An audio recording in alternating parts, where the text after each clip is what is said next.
నమస్తే, నేను మీ Zakir Hussain. Telangana phone tapping issue complete అయిపోయినట్టేనా? సో దీని గురించి డిస్కస్ చేద్దాం. ప్రస్తుతం మనతోటి సీనియర్ జర్నలిస్ట్ సిఎస్ రావు గారు ఉన్నారు. వెల్కమ్ చెప్పేద్దాం. హాయ్ సార్, నమస్తే. నమస్తే. Telangana phone tapping so complete అయిపోయినట్టేనా? అందరూ అనుకుంటున్నారు కానీ కంప్లీట్ కాల. ఎందుకంటే ఆల్మోస్ట్ వరుసగా 4 రోజుల పాటు ఎస్ఐబి మాజీ చీఫ్ ప్రభాకర్ రావు గారిని విచారించారు తెలంగాణ సిట్ పోలీసులు. కానీ ఆయన సహకరించట్లేదు. ఓకే, నాకు తెలియదు, మర్చిపోయాను, ఆ రోజు ఉన్నటువంటి డీజీపీ మహేందర్ రెడ్డి గారు చెప్తే నేను చేశాను, ఇంతవరకే చెప్తున్నారు తప్పితే అక్కడి నుంచి అసలు ముందుకెళ్ళాల. దాదాపు ఈ 4 రోజుల పాటు అసలు ఎవరు మిమ్మల్ని ఫోన్ ట్యాప్ చేయమన్నారు, మీరు ఫోన్ ట్యాప్ చేసినటువంటి డేటా ఎక్కడుంది, ఎవరి కోసం చేశారు, ఎందుకోసం చేశారు, ఇవన్నీ అడిగారు. దాదాపు 30-40 ప్రశ్నలు తయారు చేసుకొని సిట్ పోలీసులు ప్రభాకర్ రావు గారిని అడిగారు. ఓకే, అడిగితే ఆయన సహకరించట్లేదు అనేది ఇప్పుడు సిట్ పోలీసులు ఒక ఒపీనియన్కి వచ్చేసారు. ఆయన రెండు చెప్తున్నారు, గతం నాకు తెలియదు, మర్చిపోయాను, డీజీపీ మహేందర్ రెడ్డి గారు చెప్తే నేను కొన్ని చేశానని. ఇక ట్విస్ట్ ఏంటంటే 2023కు ముందు ట్యాప్ చేసినటువంటి ఫోన్ ట్యాపింగ్కి సంబంధించినటువంటి డేటా కంప్లీట్గా ధ్వంసం చేసేసారు. అది లేదు. ఎందుకంటే 2023లో కాంగ్రెస్ పార్టీ అధికారంలోకి వచ్చిన తర్వాత, ఆ ఫలితాలు వచ్చిన తర్వాత మూసీ నదిలోకి తీసుకెళ్లి పెన్ డ్రైవ్లను, హార్డ్ డిస్క్లన్నింటినీ కూడా వేసేసారు. కొన్నిటిని తగలబెట్టేశారు, కొన్నిటినేమో నీళ్ళలో వేసేసారు. దీంతో డేటా అనేది లేదు అని చెప్పి అర్థమైపోతుంది సిట్ పోలీసులకి. అయితే ప్రణీత్ రావు, భుజంగరావు వీళ్ళు చెప్పినటువంటి సమాచారం ఆధారంగా, వాళ్ళు ఇచ్చినటువంటి వాంగ్మూలం ఆధారంగా ఈ ప్రభాకర్ రావుని విచారించారు. ఎందుకు డిఎస్పి ఎస్ఐబి మాజీ ప్రణీత్ రావు, తర్వాత భుజంగరావు వీళ్ళు చెప్పిన దాన్ని బట్టి వాంగ్మూలం ఇతన్ని విచారించారు. ప్రభాకర్ రావుని అమెరికా నుంచి తీసుకురావడానికే 1 సంవత్సరం రోజులు పట్టింది, 1.5 సంవత్సరం పట్టింది. 1.5 సంవత్సరం తర్వాత ఆయన వచ్చాడు. సుప్రీంకోర్టు అరెస్టు నుంచి ఉపశమనం కల్పిస్తూ కొన్ని నిబంధనలు పెట్టి విచారణకి రమ్మని చెప్పింది కాబట్టి వచ్చారు. లేదంటే వచ్చిండే కాదేమో. ఆ సుప్రీంకోర్టు అరెస్ట్ చేయొద్దని చెప్పింది కాబట్టి ఈయన విచారణకు కూడా సహకరించట్లేదు అనేది ఇప్పుడు తెలంగాణ సిట్ యొక్క అభిప్రాయం. అందుకే సుప్రీంకోర్టుకి ఒక పిటిషన్ వేయబోతున్నారు ఇప్పుడు తెలంగాణ సిట్ పోలీసులు. పోలీసు వర్గాల నుంచి అందుతున్న సమాచారం ప్రకారం మీరు అరెస్ట్ నుంచి ఉపశమనం కలిగిస్తూ ఇచ్చినటువంటి ఆర్డర్స్ ఏవైతే ఉన్నాయో ఆ ఆర్డర్స్ని బేస్ చేసుకొని అతను సహకరించట్లేదు విచారణకి, కాబట్టి అతన్ని అరెస్ట్ చేయడానికి మాకు అనుమతి ఇవ్వండి అని చెప్పి సుప్రీంకోర్టులో పిటిషన్ వేయబోతున్నారు సిట్ పోలీసులు అని చెప్పి తెలుస్తోంది. ఒకవేళ సుప్రీంకోర్టు అందుకు అంగీకరిస్తే అప్పుడు ఇతన్ని అరెస్ట్ చేసి అప్పుడు జ్యుడిషియల్ కస్టడీ తీసుకొని విచారిస్తే అప్పుడు ఏమైనా నిజాలు చెప్తారేమో, కానీ ఇప్పుడైతే ఆయన నిజాలు చెప్పట్లేదు అనేది విచారణాధికారులు భావిస్తూ ఉన్నారు, అనుమానిస్తూ ఉన్నారు. కేటీఆర్ గారు ఏమన్నా మంచిగా ట్రైన్ చేశారు అనుకోవచ్చా సార్?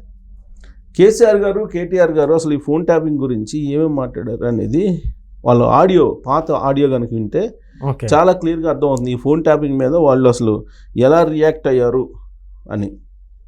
ఎందుకంటే వాళ్ళు అసలు ఫోన్ ట్యాపింగ్కి సంబంధించి ఆల్రెడీ వాళ్ళు ఒక ఒపీనియన్లో ఉన్నారు. ఎవరు? కేసీఆర్ వాళ్ళు ఏం ఒపీనియన్లో ఉన్నారని అంటే, ఇది చూడండి, నేను ఆడియో వినిపిస్తా కేసీఆర్ది.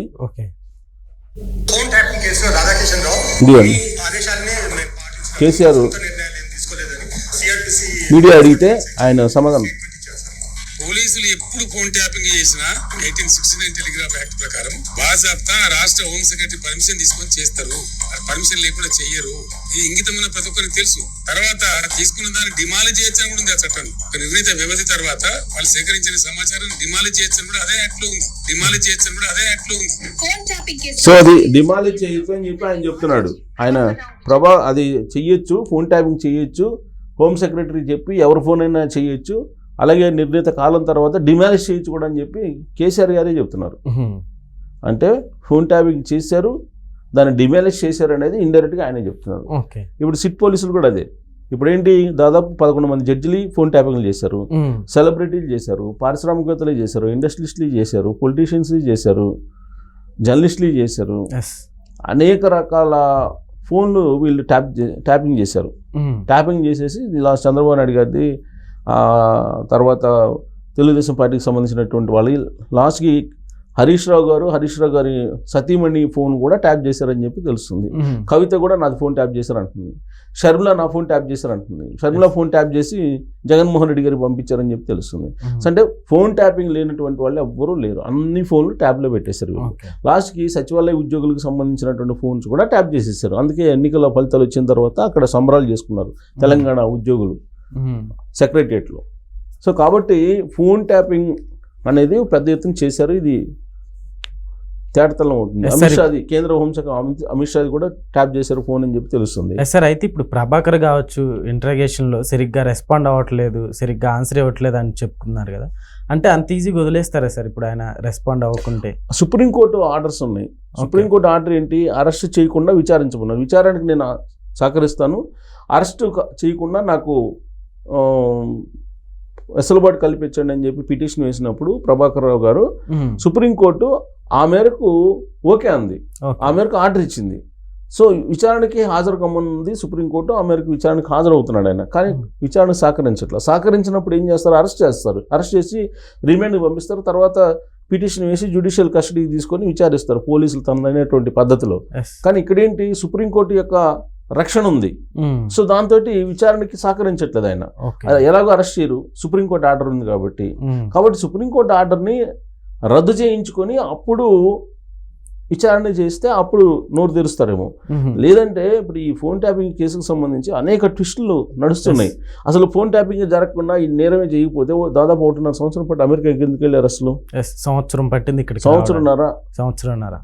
సార్ రకరకాలు అక్కడ పోయి ఆయన గ్రీన్ కార్డు తీసుకోవాలని ట్రై చేశాడు. రాజకీయ శరణార్థిగా పౌరసత్వం తీసుకోవాలని ట్రై చేశారు. కొన్ని రోజులు ఆరోగ్యం బాగాలేదని చెప్పేశారు. సో ఇప్పుడు పోలీసులు ఎదుట ఈయన హాజరయ్యి విచారణకి 4 రోజులు, ఒక్కో రోజు 8 గంటలు 9 గంటలు విచారించినటువంటి రోజులు కూడా ఉన్నాయి. 4 days విచారించినప్పటికీ ఒక్క ఆధారం కూడా ఆయన చెప్పట్లేదు. ఒక 2 చెప్తున్నారు. ఆ రోజున్న డీజీపీ ఆదేశాల మేరకు నేను ట్యాప్ చేశాను అంతే, ఇంతకు మించి ఏం చెప్పట్లా ఆయన. ఫోన్ నేను ఎందుకు ట్యాప్ చేస్తాను, నేను పై వాళ్ళు చెప్తేనే కదా ట్యాప్ చేసేది, నాకేం అవసరం అని అంటున్నారు. ఫోన్ ట్యాప్ చేసినా కానీ చట్ట ప్రకారం చేశాను అని అంటున్నారు.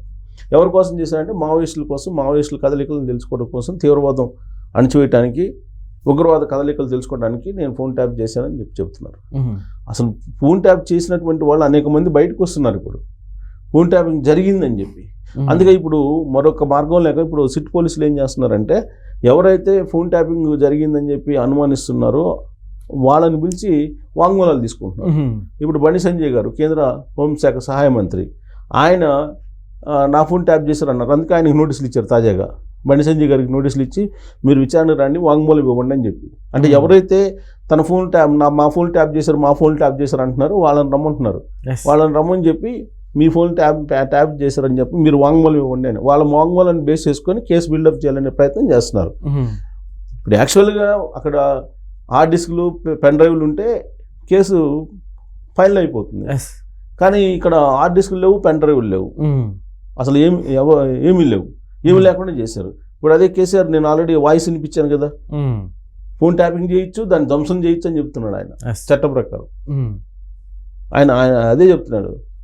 సో కాబట్టి ఈ వ్యవహారం అనేది ఫోన్ ట్యాపింగ్ వ్యవహారం పగడ్బందీగా ఈ కేసుని బిల్డప్ చేయగలరు. లేదంటే ప్రభాకర్ రావు ఇచ్చేటువంటి ఆధారాలను బేస్ చేసుకుని కేసీఆర్ గారిని అరెస్ట్ చేయగలరు, లేదంటే కేటీఆర్ గారిని అరెస్ట్ చేయగలరు అని అంటే అది సాధ్యపడే పరిస్థితి కాదు అనిపిస్తుంది ఇప్పుడు. ఎందుకంటే ఆధారాలు లేవని చెప్తున్నారు. 2023 వరకు మాత్రమే, 2023 తర్వాత ఉన్నాయి కానీ 2023 ముందు ఏ ఆధారం లేదని చెప్తున్నారు. మరి ఇప్పుడు ధ్వంసం ఎందుకు చేశారని అంటే నాకు తెలియదు అంటున్నారు ప్రభాకర్ రావు.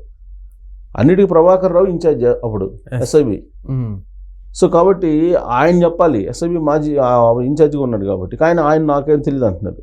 సో కాబట్టి ఒక కేసులో ఆధారాలు బిల్డప్ చేయడం అనేది ఛాలెంజ్. ఆధారాన్ని బిల్డప్ చేయలేని పరిస్థితుల్లో ఇప్పుడు పోలీసులు ఉన్నారు. అందుకే సుప్రీంకోర్టులో పిటిషన్ వేసి ప్రభాకర్ రావుని అరెస్ట్ చేసి కస్టడీకి తీసుకోవాలని చూస్తున్నారు. అది కనుక సక్సెస్ అయితే కొంతమేరకు ఆధారాన్ని రాబట్టేటువంటి అవకాశం ఉంది. Okay sir, thank you.